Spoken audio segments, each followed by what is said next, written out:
Subscribers, I bet y'all don't know how gangster your boy Black is. When I went to Walmart and bought something, I took extra bags, fool.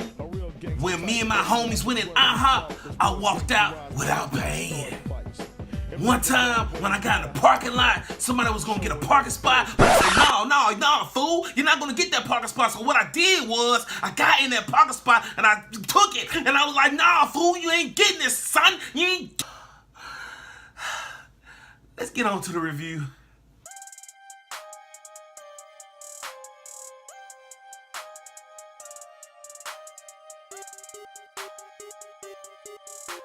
Yo, what up? It's your boy Black with Black TV, where we give you reviews and hip-hop news. And today, I'm gonna be doing a review on G Herbo's debut album, Humble Beast. Don't forget to hit subscribe to Black TV for more reviews and more reactions. Hit a like, hit that notification bell to be notified for more videos from me. And in the comment section, as far as music videos, tell me what music video I need to check out by G Herbo, because I have never seen a G Herbo music video before. But if you would like to recommend a music video or anything, put that in the comment section and let me know. So with that being said, let's go ahead and get started. G Herbo, a Chicago native, has finally released his debut album, Humble Beast. And the only project that I really listened to from G Herbo was strictly for my fans, and I didn't do a review on it. That was so long ago. But I mean, it was a decent project, and it really surprised me when I listened to it. He said the reason he called this a humble beast because he's a very humble guy, but if you mess with him, he can turn into a beast, which is theoretically speaking the same thing as far as what it says. But let's go ahead and talk about the cover. The cover is just him sitting there in the dark with Beast across his mouth. I mean, you know, I would have went to a whole different approach as far as the name of the title and the cover. I would have had him like maybe half of his face would have been a beast like, and the other half would have been G Herbo. But you know, whatever floats his boat, it's okay. But one thing I actually like about Humble Beast is I love the sample choices in this album. You got like number 7 Man Down, number 9 Crown, and number 10 Mirror, which was my personal favorite. I love how a rapper uses samples, which is nowadays it's kind of more difficult to get cleared through other artists that you sample from. But if you're able to do that, go right ahead. I think it's nostalgic as for what it is, and that's why I like rap artists that really uses samples, just because of the nostalgic factor. But as far as what I said about number 10, Mirror, I love the fact that him and Lil Bibby go back and forth off of this track, just rapping this gangster stuff, you know, just saying this and saying that.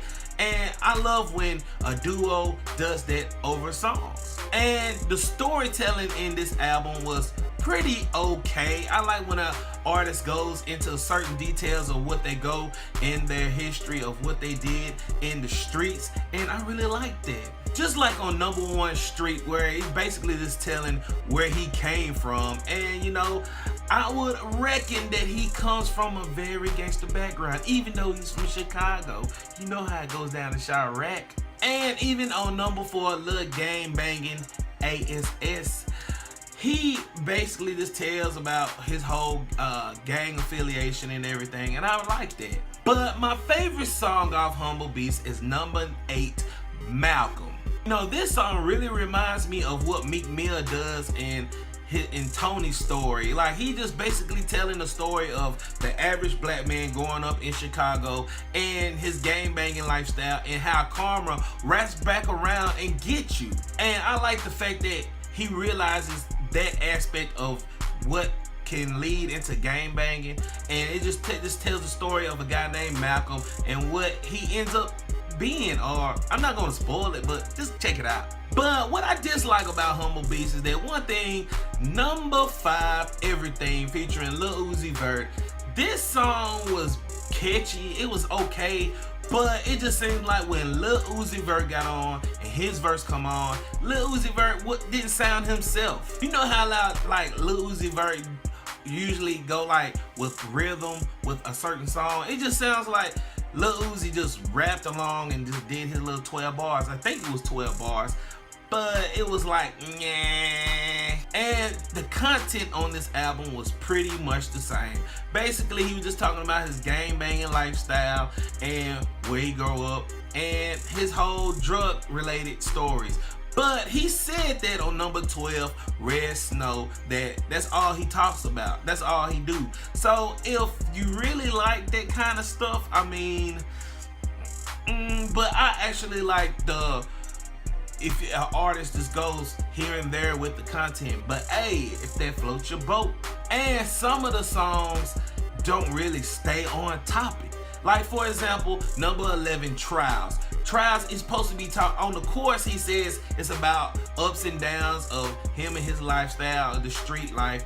But basically all he's talking about is drug related stuff he does and taking stuff out the freezer and bagging it up, and it better be cold. Like, that's not the subject, bruh. But my least favorite song off of here is number 14, This and That, featuring Lil Yachty and Jeremih. I'm not gonna lie, I actually like this song. The reason I pick it for my least favorite is because it just sticks out from the rest of the 15 tracks that's on this album.